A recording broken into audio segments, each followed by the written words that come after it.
Bienvenidos amigos a la hora 22, gracias por estar con nosotros. En esos momentos, tener la oportunidad de compartir con una persona con credenciales de haber sido director general de impuestos internos, superintendente de bancos y miembro titular del Departamento de Economía, de la Secretaría de Economía de su partido, pues es interesante. Me refiero a que hoy nos visita Guarocuya Félix, quien es para nosotros una de las personas más indicadas de hablar sobre las circunstancias económicas en que en estos momentos está la República Dominicana. Gracias por estar con nosotros, Guarocuya. No, muchas gracias a ustedes por permitirme compartir este momento. Precisamente el momento que podemos mencionar es el momento de diálogo. Hoy veíamos cómo se iniciaba este encuentro propiciado por el Poder Ejecutivo, donde todos los partidos reconocidos de República Dominicana se dieron cita junto con una delegación presidencial para, y el Centro Económico y Social, para conocer lo que son las posibles modificaciones constitucionales que en un futuro empezarán a tratarse. Ya se fija fecha próximamente para el segundo encuentro. ¿Qué podemos esperar de esta iniciativa de diálogo con los partidos políticos? Mira, yo en lo personal, más allá de la militancia partidaria, yo valoro como algo muy positivo el hecho de que se haya convocado un diálogo en el marco del Consejo Económico y Social. Evidentemente que mi partido así lo valoró y por lo tanto también es la línea que asumo desde la organización. Pero quiero ir un poco antes, en que desde hace ya varios años vengo reclamando de que tiene que haber un gran diálogo que nos lleve a pactos políticos que nos permita hacer reformas estructurales que necesita la República Dominicana. Evidentemente que quien tiene la iniciativa ahora es el actual presidente de la República y su partido que está en el gobierno. A mí me hubiese gustado que eso se hubiese dado en el marco de mi propia organización política en el gobierno. Pero más allá de las preferencias que pueda tener sobre una organización u otra, evidentemente que la sociedad valora como positivo este tipo de iniciativas. ¿Por qué? Porque nos permite incluso llegar al acuerdo de estar en desacuerdos, pero lo hacemos en un marco de un diálogo y un marco de las instituciones que la propia Constitución nos ha dado para que sean espacios consultivos.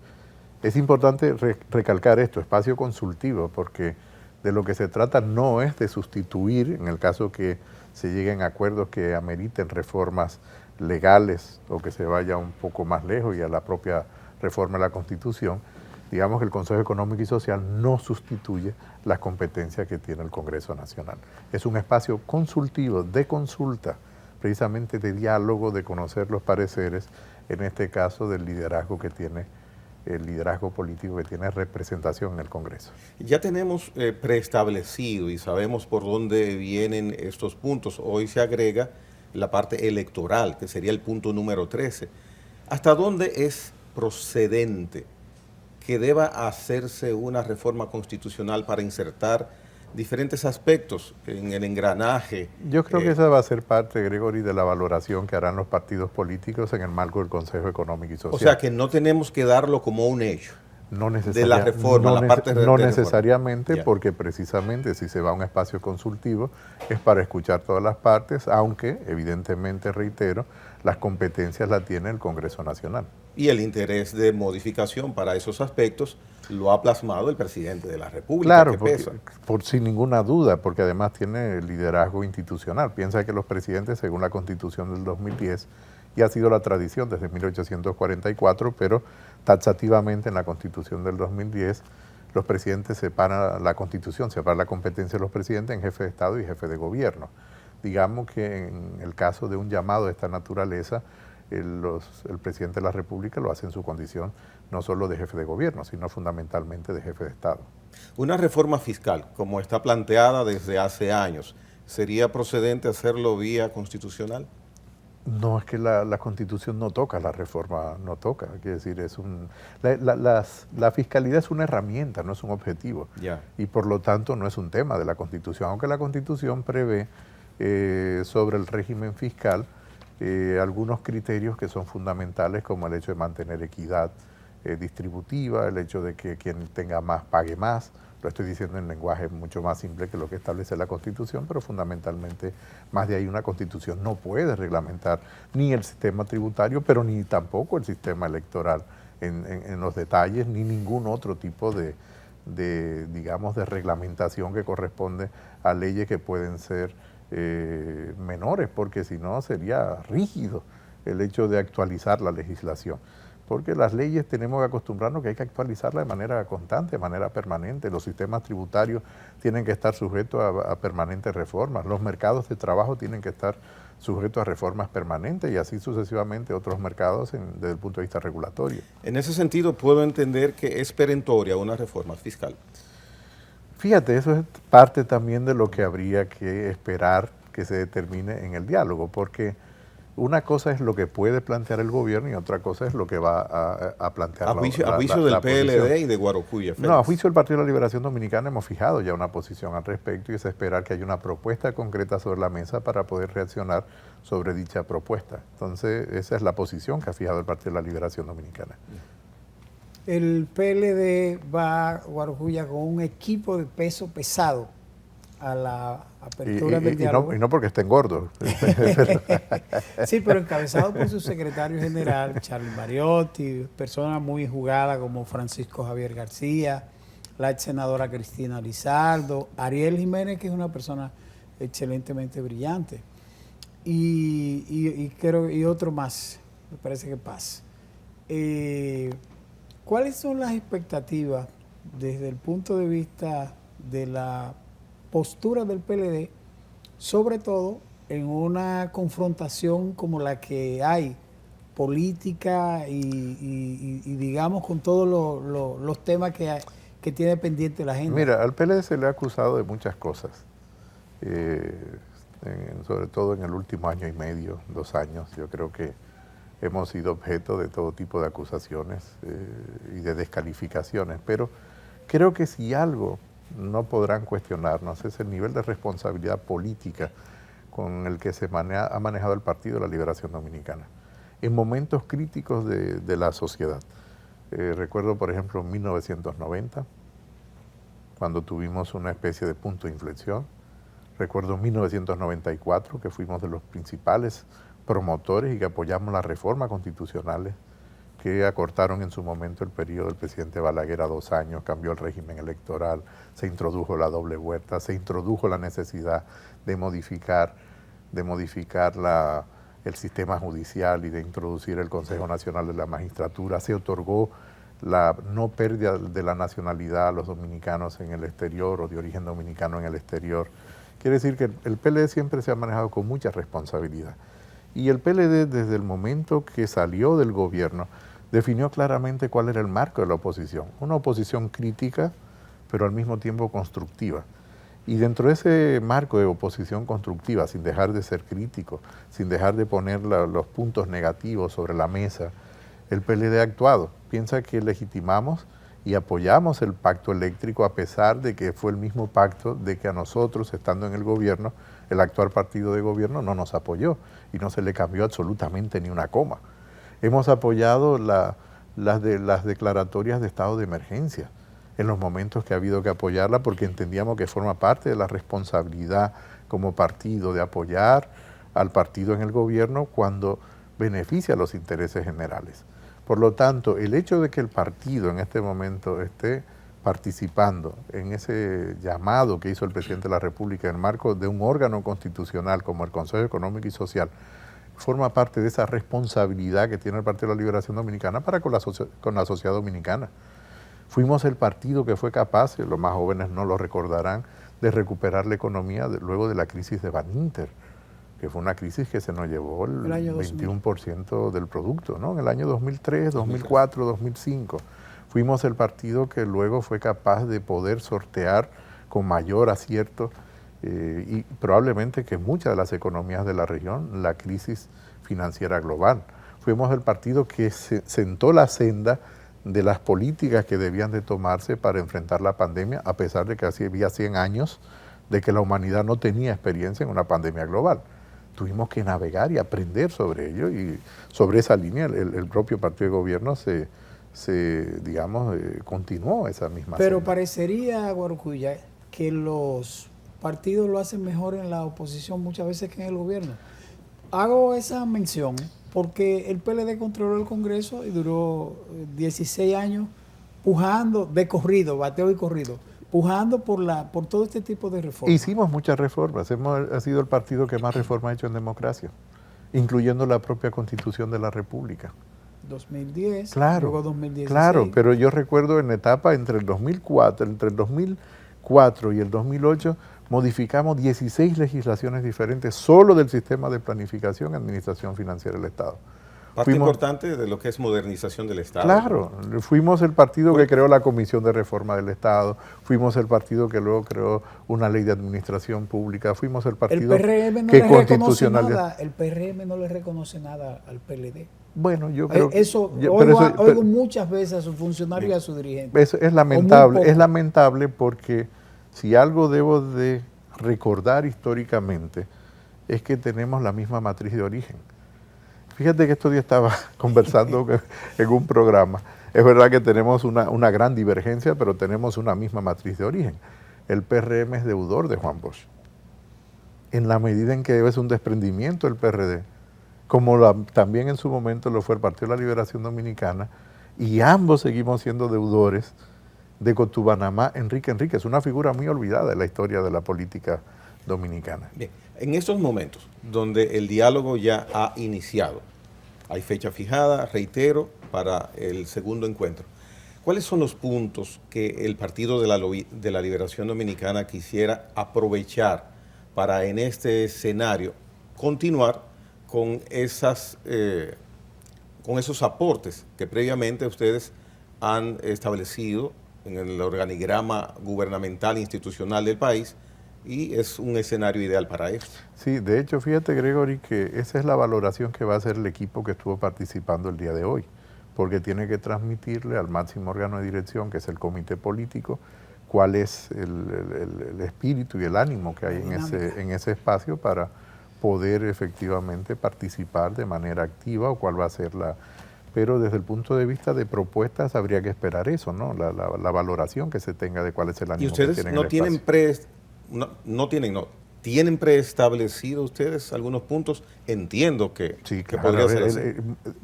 Tú tomas los 12 puntos y son 12 puntos que en gran medida son herederos de los puntos que tenía el PLD en agenda y que estaban pendientes todavía de reformas. ¿Incluida la parte electoral que se agrega hoy? Incluida la parte electoral. Recordarás que cuando se aprobó la ley del régimen electoral y la ley de partidos, siempre se fue consciente que teníamos que volver a ellos. Por ejemplo, un tema muy importante que está fuera de la ley de régimen electoral o de partidos políticos y que espero que pueda ser tomado en consideración, y es un punto que tiene el Partido de la Liberación Dominicana, es el régimen fiscal para los partidos políticos.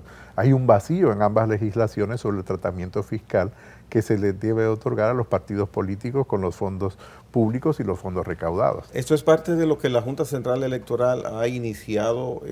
Bueno, hay una propuesta de la Junta Central Electoral y supongo que esta propuesta servirá de base para la discusión que se vaya a dar, no sé si en el marco del Consejo Económico y Social o se dará en el marco del Congreso o en ambos espacios. Muy bien, vamos a una pausa comercial. Retornamos en breve para seguir ampliando sobre diálogo, sobre política. Y por supuesto, no podríamos tener una conversación con Guarocuya, Félix, sin hablar del aspecto impositivo. Eso para no se va a quedar. Nada, no, ya yo fui. No. Queda la impronta y los conocimientos. Ya fui. Queda eso. Además, la evasión, Guarocuya.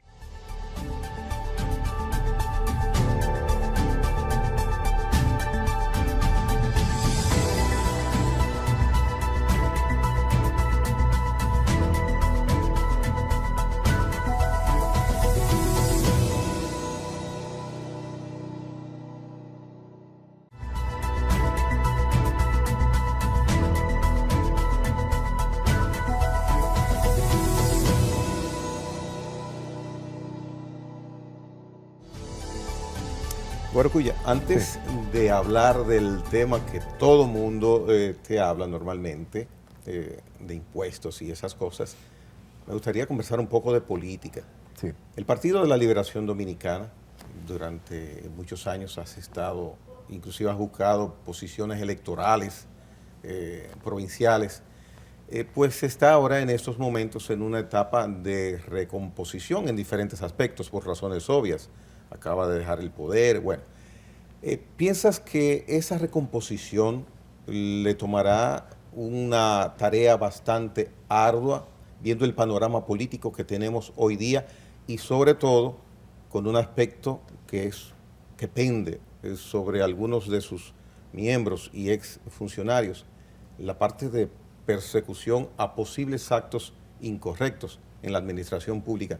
¿Será difícil recomponerse de aquí a 3 años para 2024? A ver, toda tarea de reestructuración de una organización política es una tarea ardua. Lo mismo pasaría con la reestructuración de una empresa. No quiero hacer el símil de que una empresa y un partido son exactamente iguales porque tienen objetivos totalmente diferentes. Pero los instrumentos de reestructuración son parecidos, son instrumentos de administración. Lo aplicas a la política o lo aplicas a los negocios, ¿no? En este caso. Evidentemente que es una tarea ardua la que se ha enfrascado el Partido de la Liberación Dominicana, sobre todo porque en el pasado Congreso lo que se aprobó es una reforma estructural profunda del partido. Y esa reforma estructural es organizar el partido a partir de las mesas de votación. Por lo tanto, una mesa de votación es un comité de base. O en algunos casos excepcionales serían 2 comités de base, dependiendo el volumen de votantes de esa mesa. Eso es fácil decirlo, pero mucho más complejo realizarlo. Sin embargo, hemos estado avanzando al ritmo de acuerdo a lo programado por la máxima dirección del partido, porque hemos estado haciendo lo que al interior del partido se denomina el proceso de verificación de la militancia y que efectivamente coincida con el padrón que tenemos, el padrón de la Junta, más las mesas de votación. Esto es una primera etapa. Una segunda etapa es ya la reestructuración a partir de cada mesa. Piensa que si yo votaba antes en Padre Las Casas y me mudé a Santo Domingo y sigo votando en Padre Las Casas, ya eso no será posible, porque si estoy organizado en Santo Domingo, ahora tengo que estar organizado en la mesa de votación específica donde yo voto en Santo Domingo, que es por lo regular cerca de donde vivo o debería ser cerca de donde vivo. Digamos que en esencia esa es la gran reforma del Partido de la Liberación Dominicana. Evidentemente que en el Congreso tuvimos otras reformas importantes, como fue la de la línea política nacional e internacional, simplemente es adecuarla a lo que estaba viviendo el mundo en este momento y la República Dominicana de manera particular, tomando en cuenta incluso algunos aspectos de los impactos de la pandemia, ¿no? Evidentemente que jamás puedes tocar porque no puedes prever el futuro lo construyes. Entonces estamos en este momento construyendo un futuro diferente para el Partido de la Liberación Dominicana. Esa es la parte de armar el esqueleto, de reforzar la estructura. Sí, ustedes manejan bastante bien, ustedes tienen en eso un máster. Ahora bien, está el complemento, luego de que ustedes han logrado su 9º Congreso y lo han prácticamente terminado, todos los aspectos. Sí. Quizás queden 2 subdirectores por ahí, pero bueno. Ahora bien, buscar acrecentar su padrón electoral es quizás en estos momentos lo más difícil y por ahí retoma valor mi pregunta anterior, porque ustedes... No, es la segunda parte de tu pregunta, sí, es decir, la cual debo responderte. Ya, bueno. Entonces, pero déjame agregarte entonces que junto al péndulo que yo te mencionaba, que sobre ustedes está en estos momentos, pues haciendo sombra, la parte de los procesos judiciales, está el hecho de que hay un sangrado, si se puede llamar así. Hay muchos dirigentes medios de base. Digamos que ese es un tercer aspecto de la pregunta. Bueno, pues el segundo y el tercero, y lo incluyo, lo menciono. Existe esa situación también. Ustedes, día a día, semana por semana, se ve que hay una reducción en ese aspecto. Entonces, ustedes sumar es la parte que veo difícil, por eso te hago la pregunta. Tú sabes que a Simón Bolívar le llamaban el hombre de las dificultades, ¿no? Porque enfrentó más dificultades y perdió más batallas que las que ganó, pero que las que ganó fueron más decisivas que las que perdió. Entonces, es verdad que no quiero comparar el Partido de la Liberación Dominicana con Simón Bolívar, Dios me libre, ¿no? Además, Simón Bolívar fue hijo de 5 naciones, padre de 5 naciones e hijo de ninguna, como se definía a sí mismo. Sí. En el caso del Partido de la Liberación Dominicana, evidentemente que es un partido que también es el partido de las dificultades, porque quien conoce poco la historia del Partido de la Liberación Dominicana piensa que hemos tenido siempre una organización absolutamente monolítica. Y es bueno recordar que el partido, con excepción de las veces que tuvimos en el gobierno, y salvo la última, que fue el último tramo de gobierno donde el partido se divide, y es parte de la respuesta que te voy a dar, pero después de todos los procesos electorales que perdimos, el partido tuvo algún tipo de división desde su nacimiento, prácticamente. Primera división, 1978. Milagros Ortiz Bosch, para los más jóvenes que probablemente no lo recuerden, no lo saben o lo desconocen, era la secretaria de Formación Política del PLD y miembro de su comité central. Y se va con don Juan en el 73, forman el partido en el 74 y en el 78 vuelven al PRD. Y digo Milagros Ortiz Bosch, pero no soy lo doña Milagros, sino que otras personas volvieron. El secretario general de entonces, que fue Antonio Abreu, Tonito Abreu, deja la Secretaría General y vuelve al PRD. Es decir, que fue un momento difícil. Y así te puedo mencionar prácticamente cada 4 años. ¿Qué quiere decir esto? Que en el ADN del Partido de la Liberación Dominicana tenemos incorporado el hecho de vencer dificultades. Y evidentemente que el hecho de tener personas que están vinculadas directa o indirectamente, la mayoría de manera muy indirecta, no directa, al Partido de la Liberación Dominicana, es un tema desde el punto de vista de la opinión pública. Pero el partido al mismo tiempo ha fijado su posición. Todo el que tenga responsabilidad frente a la justicia tiene que responder ante ella. Y tiene que responder de acuerdo a lo que establece la ley al respecto. Evidentemente que todo el mundo tiene la presunción de inocencia hasta que efectivamente la justicia demuestre lo contrario. Pero esa es la posición del PLD, de que si tiene que haber sanción, haya la sanción correspondiente a aquel que tenga que dársele sanción. Y yo creo que esa es una posición muy clara que la fijó prácticamente desde la salida del gobierno el Partido de la Liberación Dominicana. El otro tema que tiene que ver con una fuerza que en este caso surge del Partido de la Liberación Dominicana, que es un desprendimiento de nuestra propia organización, es una fuerza que sigue siendo todavía minoritaria, más allá de que legalmente o a través de los órganos de justicia electoral le hayan otorgado, o a través de la resolución del propio órgano que regula los partidos políticos le hayan otorgado un estatus de mayoría, pero desde el punto de vista numérico sigue siendo un partido minoritario. Ahora, dicho esto, pero los está drenando, a eso me refería. Pues y me refería a ese partido. No, para nada, no. No es una salida en masa lo que hemos tenido. Yo no he cuantificado, es que es simbólico. Pero nosotros sí lo hemos cuantificado. Y nosotros, a pesar de las adversidades, hemos logrado retener la mayoría de la militancia. El Partido de la Liberación Dominicana, que es la segunda fuerza política en República Dominicana, lo sigue siendo. Fuimos la primera y en este momento somos la segunda fuerza política con vocación de volver a ser la primera. Y todo el trabajo que realizamos es con la vocación de ganar las elecciones. Y ustedes tienen una obra de realizaciones que muy bien pueden enseñar y mostrar y vender, pero tienen otras situaciones también. Sin ninguna duda, pero tú primero tienes que organizar la casa.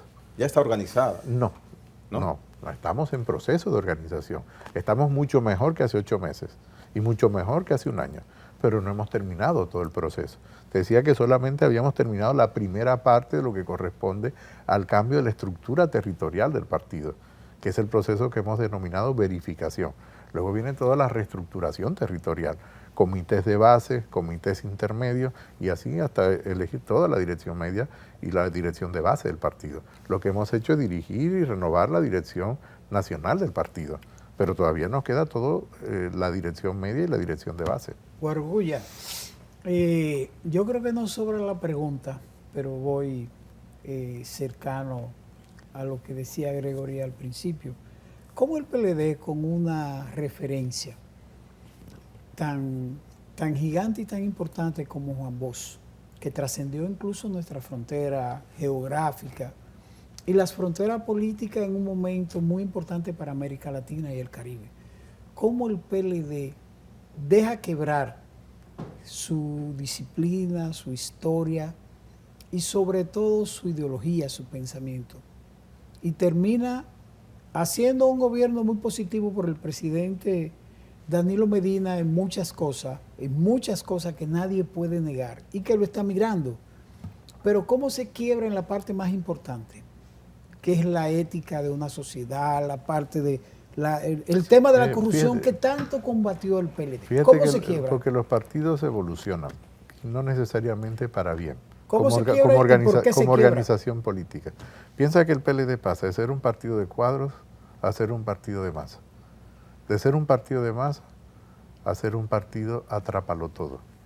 Y de ser un partido atrápalo todo a ser maquinaria electoral. Y en ese proceso fuimos perdiendo. Fuimos ganando capacidad de ser competitivos en procesos electorales, pero al mismo tiempo fuimos perdiendo esa capacidad de articular en tanto que organización política. Y yo creo que parte del reto que tiene la organización es ser una fuerza política contemporánea, no moderna. La modernidad es un concepto que corresponde a un momento histórico determinado. Nosotros tenemos el reto de ser una fuerza política contemporánea. Y eso no significa, Guarocuya, que la dirección política se colocó por debajo de su militancia y de su dirección. Porque ¿cómo es posible que un partido las cosas pasen y no se tomen Eso significa que nosotros no fuimos capaces de sancionar cuando teníamos que sancionar. Ah, pues hay un tema de impunidad también. Claro, claro. Cosa que no ocurría con Juan Bosch. Juan Bosch sancionaba, y si Juan Bosch tenía que dejar la mitad del partido, la dejaba. ¿Por qué? Porque privilegiamos ganar procesos electorales. Y en una democracia electoral, evidentemente que esa es la gran medida del éxito. Para mí, en lo personal, solo es una parte de la medida del éxito. El éxito debe medirse en cuanto a la capacidad que tienes como organización política, y vuelvo te reitero, una organización política que tiene el reto de ser contemporánea, y ser contemporánea es canalizar las aspiraciones de la mayoría de la sociedad, de una parte importante de la sociedad, las diferentes sensibilidades que tiene la sociedad, en un marco de respeto y de comportamiento ético y de comportamiento moral, sobre todo moral, porque la ética es la correspondencia que debe haber entre tu comportamiento y la moralidad que tú te otorgas. Y yo creo que si algo quedó claro es que, o algo nos queda claro históricamente, es el acervo moral que deja Juan Bosch, no solo al Partido de la Liberación Dominicana, como tú dices, sino a la sociedad dominicana, de los cuales nosotros somos los principales herederos y depositarios de ese valor. Y yo creo que ese es el reto más importante que tiene la organización. Tenemos la estructura organizativa, tenemos el reto de ser competitivos electoralmente, pero tenemos que ser mucho más Juan Bosch y menos otro liderazgo político nacional. Y en la práctica del proselitismo, porque hay un proselitismo que no se detiene, lo he mencionado desde hace varios meses, hasta 2024, sobre cuáles elementos prácticos ustedes caminarán hacia 2024 para fortalecerse. Proselitismo en el sentido de... El proselitismo de que hay gestión de activismo político. No, pero nosotros seguimos gestionando la parte de la conexión, el lograr nuevos afiliados. Totalmente, en la medida en que tú ¿Cómo se irán captando en base a qué? Ya lo vamos haciendo, de hecho. Y si tú te das qué cuenta elementos? Hoy, yo que llego y quiero integrarme al partido. Sobre elementos de una nueva oferta y de una nueva agenda, y una nueva agenda de políticas, que el partido en este momento está en proceso de trabajarla conjuntamente con jóvenes. Fíjate que se ha permitido al interior de la organización que aquellas personas aquellos compañeros y compañeras que aspiran a ser precandidatos, porque no son precandidatos, aspiran a ser precandidatos en el momento que así lo determina la legislación vigente y la propia organización política, salvo que haya algún tipo de modificación en ese sentido. Y la propuesta que hace la Junta, entre otras cosas, dejaría en libertad a los partidos políticos establecer su propio esquema de elección y además su propio calendario. A mí en lo personal me parece que es mucho más sano que el Estado esté regulando ese proceso, que debe ser autorregulado por los partidos. Se les ha permitido a estos compañeros y compañeras que comiencen un proceso interno de proyección de sus propias potenciales precandidaturas, y eso también es un mecanismo de captación de nuevos militantes y de nuevas militantes al Partido de la Liberación Dominicana. Ahora ese proceso, sí, se está haciendo, claro. Y ese proceso tiene que ser acompañado de una parte muy importante que es la educación y la formación política. Porque de nada tienes un militante activo en el partido, y yo creo que esa es parte de haber sido partido de masa y pasar a ser partido atrápalo todo y pasar a ser maquinaria electoral y haber perdido toda la parte de formación política. La pregunta no es qué cuando tú estás en política frente a la sociedad. ¿Para qué? Es la pregunta correcta. Ya. No es qué yo quiero ser, es para qué yo quiero ser. O sea que, ¿por qué quiero estar en el gobierno? ¿Para qué quiero estar en el poder? No es qué estar en el poder, sino para qué. Y yo creo que esa es la pregunta que el PLD tiene que responder con mucha claridad a esta sociedad. Bien, interesante explicación la que da Guarocuya Félix al respecto.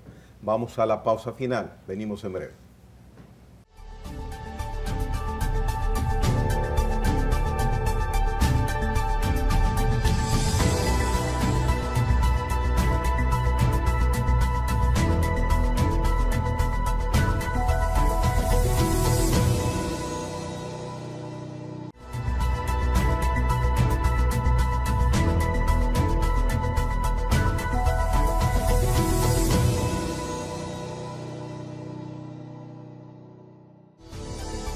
Nosotros durante años como país hemos tenido una macroeconomía con índices que son en algunos momentos pues modelo y objeto de elogio de países circundantes. Sin embargo, hay un aspecto, el desarrollo humano no va a la par con esos niveles tan interesantes de economía. El Partido de la Liberación Dominicana, donde fuiste funcionario de relevancia, pues no pudo variar esa situación. El desarrollo humano, ¿cuándo y cómo lo vamos a lograr? Que se distribuya bien una riqueza que vaya acorde con nuestra macroeconomía. Sí, me gustaría puntualizar algunas cosas. Yo creo que sí avanzamos bajo los gobiernos del Partido de la Liberación Dominicana. Creo que pudimos haber avanzado más. Ahí y creo que tenemos que seguir avanzando. Pero no quiere decir que no avanzamos. Si nosotros tomamos, por ejemplo, lo que era pobreza extrema al 2004, lo que era pobreza extrema en el 2020, tú vas a notar que los indicadores bajan sensiblemente. Diría el 2019, porque el 2020 es un año bastante irregular por el tema de la pandemia y por lo tanto trastoca prácticamente todos los indicadores, incluyendo los indicadores de estabilidad macroeconómica. Fíjate que fui muy crítico de muchas de nuestras políticas estando en el propio gobierno. Y si alguien se tomara la molestia de revisar mis declaraciones siendo director nacional de planificación, siendo subsecretario de Planificación Nacional cuando se creó la Secretaría de Estado de Economía, Planificación y Desarrollo y creamos Hacienda y todas las reformas que hicimos al sistema de planificación e inversión pública, o siendo superintendente de valores, o siendo director de impuesto interno, incluso siendo administrador del Bandet, fui muy crítico de muchas de nuestras políticas porque entendía que había que dar un paso más allá. Y lo sigo creyendo. Yo sigo creyendo que tenemos reformas pendientes que pueden mejorar la capacidad de que nuestra economía distribuya mejor la riqueza. Yo creo que tenemos una muy mala distribución de la riqueza. Yo creo que seguimos teniendo bolsones de pobreza extrema que son, yo creo que éticamente inaceptables. Creo que tiene que ser una sociedad mucho más solidaria, pero para eso necesitamos nuevas instituciones que son diferentes a las instituciones que nosotros tenemos, incluso que muchas de las que están poniendo sobre la mesa probablemente en este llamado al diálogo. He hablado en su momento de 4 reformas que son fundamentales. Primero, la reforma política y física del territorio. Creo que esas reformas deben de ir en el marco de una secuencia. Otra reforma que está relacionada con esta es la reforma del mercado de trabajo, que no es la reforma del Código laboral, es una reforma profunda del mercado de trabajo que permita una institucionalidad diferente, instituciones diferentes. Un ministerio que debería pasar a ser Ministerio de Empleo, Protección y Seguridad Social, que agrupemos todas las instituciones y que vinculemos el mercado de trabajo con los programas de subsidio y transferencias sociales. Una persona con un trabajo estable y de calidad necesita menos subsidio y menos transferencia, y no necesita robarse la energía eléctrica, porque puede pagarla. Y eso pasa por esa reforma del territorio. Cuando habla del territorio pasa por la reforma del hábitat, de donde viven las personas. No es posible que sigamos construyendo extraordinarias edificaciones escolares, pero el barrio sigue siendo exactamente el mismo y sigue siendo pobre y sigue estando en una cañada. Entonces, donde tenemos que intervenir es precisamente mejorar la calidad de vida de las personas. Yo creo que ese es un déficit que tuvimos como gobiernos del Partido de la Liberación Dominicana. Es verdad que en los gobiernos de Danilo Medina, en una parte sí se intervino, y yo creo que ese es el buen ejemplo de intervención que debimos de haber tenido para todo el país, como fue en el caso de La Barquita, por ejemplo. unas personas que tú llevas de las condiciones más extremas de precariedad en el entorno donde vive a condiciones de salubridad y en vivienda digna, y eso debería ser para todo el país. Y eso implica otro tipo de política y otro tipo de intervención. Una tercera reforma, que tú la has planteado hace un momento, yo hablo de una nueva fiscalidad, no de una reforma fiscal integral, pero eso precisamente vamos a ver qué sale de este diálogo y qué es lo que cada quien va a plantear al respecto, y te decía que hay que esperar que el gobierno ponga sobre la mesa cuál es la propuesta que tiene. Y una cuarta reforma tiene que ver con la seguridad social. Tenemos que garantizar el poder adquisitivo de las pensiones al momento que las personas se jubilen, pero al mismo tiempo tenemos que mejorar los salarios en República Dominicana. No hay una correspondencia entre la mejoría de productividad y los salarios que reciben las personas. Y si los salarios son bajos, tienes dificultades para pagar los impuestos porque no eres sujeto tributario, pero al mismo tiempo tu capacidad de pensionarte va a ser también muy baja, tu pensión será muy baja. Fíjate que tenemos muchas todavía retos, muchos retos por delante que tiene para poder mejorar las condiciones de vida de la gente y hacer una sociedad mucho más equitativa. Por eso te decía de una nueva agenda de política que tiene que plantear el PLD a la sociedad dominicana. Ya.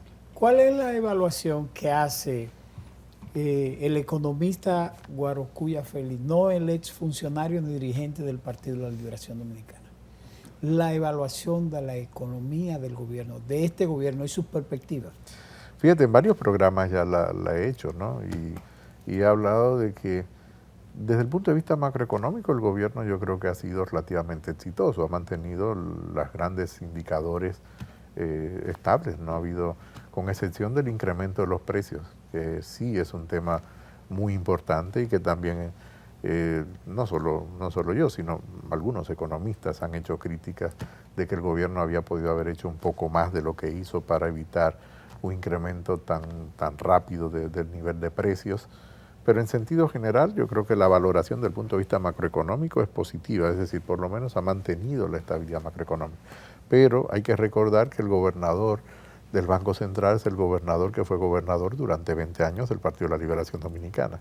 Es decir, que este gobierno es deudor de una parte de la política económica, en la parte positiva de la política económica del Partido de la Liberación Dominicana, que además no creo que nadie en su mezquindad ni en su sano juicio quiera desmeritar esa parte que fue muy positiva del PLD. Ni de un lado ni de otro se están maquillando los números.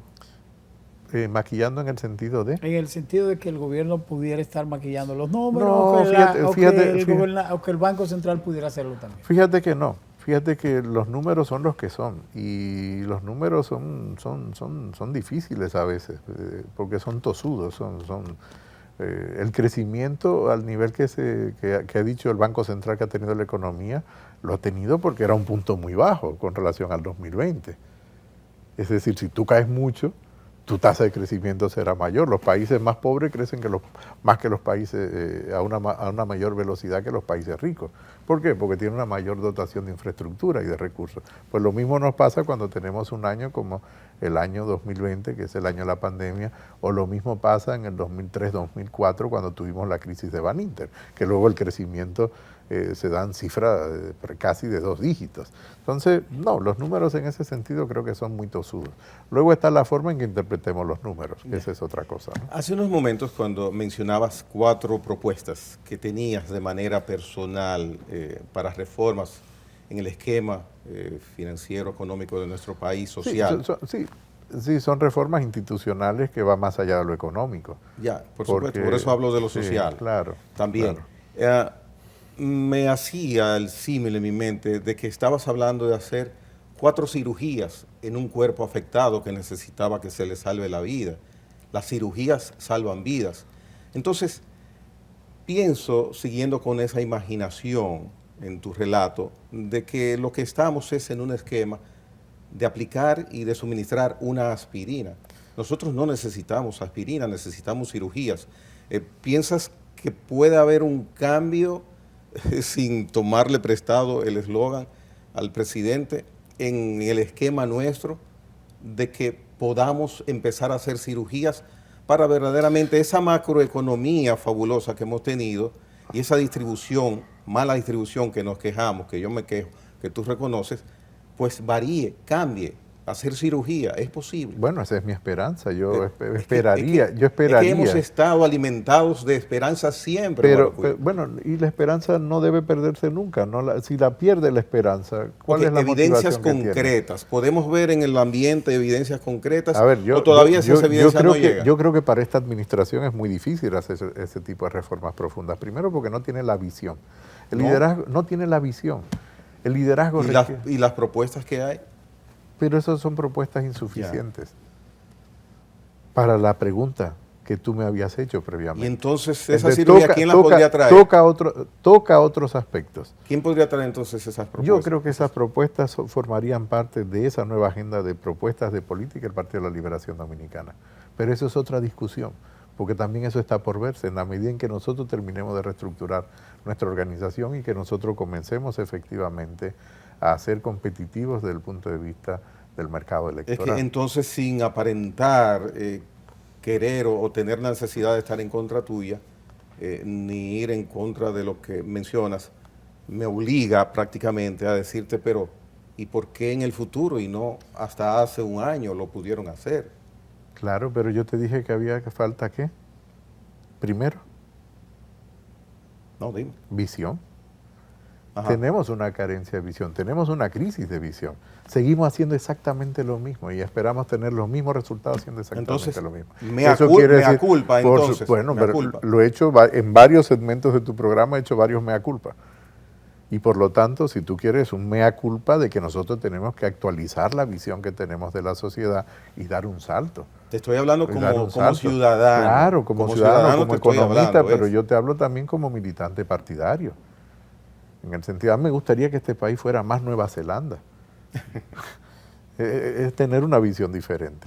Y tú vas a decir, bueno, pero eso suena a una utopía. No, toda idea comienza siendo primero una utopía, en el buen sentido de la palabra. Entonces yo creo que son temas que sí tenemos que comenzar a plantear y reformas que sí necesita el país para ser un país con mucho más calidad en sentido general. ¿Pudieran ustedes hacer sugerencias entonces en este diálogo? Por supuesto, por eso te dije que teníamos que esperar cuál es la reflexión del equipo que está participando en ese diálogo y por lo tanto saber exactamente cómo vamos a abordar la participación de nuestra organización política. Correcto. Se insiste en una reforma fiscal. Sin embargo, desde hace varios años también se dice que hay una superevasión, una ineficiencia de los organismos y de las instituciones que están para crear o manejar políticas de impuestos. ¿Qué es lo cierto y qué es lo que se debe hacer? ¿Se debe hacer una nueva reforma para buscar más dinero, pero se es ineficiente recabando dinero con los impuestos que tenemos? Voy a segmentar en dos la respuesta. Lo primero, la evasión está muy relacionada con los niveles de exención. A grandes niveles de exenciones, grandes niveles de evasión. Eso es un tema que está en la literatura que trata los sistemas tributarios, pero también está la propia experiencia. Y lo pongo como un ejemplo. Si tú tienes tripitas, por ejemplo, que en su momento, en el 2012, llamó mucho la atención porque se mencionó la tripita si la iban a grabar o no. Pero si tú tienes la tripita que esté en cero, siempre hay la tentación de alguien que venda otro tipo de producto y lo categorice en un código como si fuera tripita. Entonces, a mayor niveles de extensiones, mayores niveles de evasión. Primer elemento. Segundo, eso significa, perdón, Guaracuya, que favorece que todas esas exenciones que van al sector privado y a muchos sectores no, la mayoría de las exenciones no va al sector privado, va a las personas individuales. Entonces, es un tema, por eso te digo, que es sujeto a una gran discusión y para eso está el diálogo. Por eso yo no me atrevería a plantearte ninguna posición al respecto en este programa porque es un tema un poquito más complejo que solo yo de fijar una posición o decir una explicación técnica, que es lo que intento dar ahora, una explicación técnica. Lo segundo es lo relativo a una reforma si solo es recaudatoria. Yo entiendo que no, los impuestos son fundamentalmente para cambiar el comportamiento de los agentes económicos, es decir, de las personas y de las empresas, porque al final los que tributan son las personas y las empresas. Y pienso que un eje transversal de cualquier nueva fiscalidad en República Dominicana tiene que tener el tema de la equidad, porque la equidad comienza por cómo recaudas, no solo cómo gastas. Si es muy inequitativo el sistema tributario, probablemente eso lo vas a reproducir por otro lado Pero en ¿y la eficiencia? en el sistema económico. La eficiencia está en función de tu objetivo. ¿Cuál es tu objetivo? Tienes que plantear primero tu objetivo y el objetivo lo planteas en función de la visión previa que tú puedas tener. Si tu visión de la sociedad, acuérdate que un sistema tributario no es un objetivo en sí mismo. Por eso siempre me ha dado mucha aprensión los administradores tributarios que definen reformas tributarias. Porque el administrador tributario, y te lo digo por conocimiento de causa, porque fui administrador tributario, está mirando el corto plazo, está mirando los próximos 30 días y cómo me van a evaluar a mí en las recaudaciones. Por lo tanto, eso la ley, afortunadamente, le otorga esa competencia al Ministerio de Hacienda, acompañado al Ministerio de Economía, que tiene que tener la visión de largo plazo, la visión de la equidad, porque primero es tener la visión y luego establece los objetivos para conseguir esa visión. Entonces, si la visión es tener una sociedad mucho más equitativa, mucho más justa, con un mejor sistema de distribución, tenemos que preocuparnos más que por la presión fiscal, que también por la composición de la presión fiscal. En Guaracuya, pocos minutos ya nos quedan de programa y quisiera, para distender un poco tantos temas, fuiste director general de Impuestos Internos, un cargo de primer orden en República Dominicana, que va acompañado básicamente para su director, el que sea de turno, de unas facilidades personales interesantes, choferes, asistentes, escolta. Sin embargo, Guaracuya Félix prácticamente no usaba nada de eso. ¿Cuál es ese esquema en la vida particular de Guaracuya? Tú mencionaste algo ahorita fuera de cámara que me llegaste al corazón. Me dijiste, hablé con alguien que es de Asua y me contó mucho de tu familia. Entonces, algo que viene desde la casa. O sea, yo nunca vi eso en mi casa. Nunca lo vi. Y además asumo que el servicio público es servir al público, no servirte al público. Entonces, pues te digo, hay una filosofía detrás de esto, ¿no? Pero es una filosofía de vida, en el sentido de que tú estás para servir al público cuando eres funcionario público, no para servirte del público. Y además entender que las posiciones de dirección desde el sector público son absolutamente transitorias. La mayor parte del tiempo eres ciudadano, normal, común y corriente. Hay gente que cree que no. Siendo director de Impuestos Internos, ¿manejabas tu vehículo, por ejemplo? Sí, claro. Fuera de horario de trabajo, yo siempre utilizaba mi vehículo. ¿Qué recuerdas de esa persona a la cual sucediste en su cargo?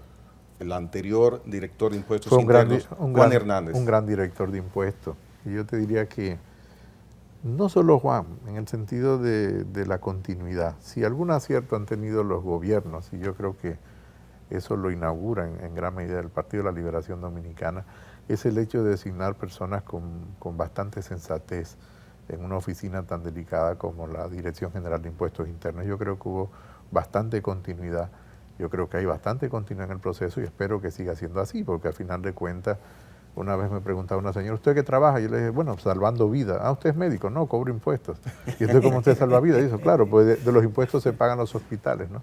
Y se pagan las ambulancias, y se paga el 911, y por lo tanto se necesitan personas que tengan este tipo de sensibilidad frente a las personas, de entender de que es un servidor público, de que no va a servirse del público, ¿no? Yo creo que Juan Hernández en ese sentido fue una persona que hizo grandes aportes a la administración tributaria, pero te puedo decir que venía de un continuo. Don Kiko Tabar hizo el aporte cuando le correspondió hacerlo y lo hizo en un momento difícil, porque le tocó la crisis de Baninter, es decir, ha habido cierto continuo en este proceso. Bien, nos tocó hoy el conversatorio de la hora 22 con Guaracuya Félix, economista y político dominicano. Gracias nueva vez por estar con nosotros. Muchas gracias a ustedes.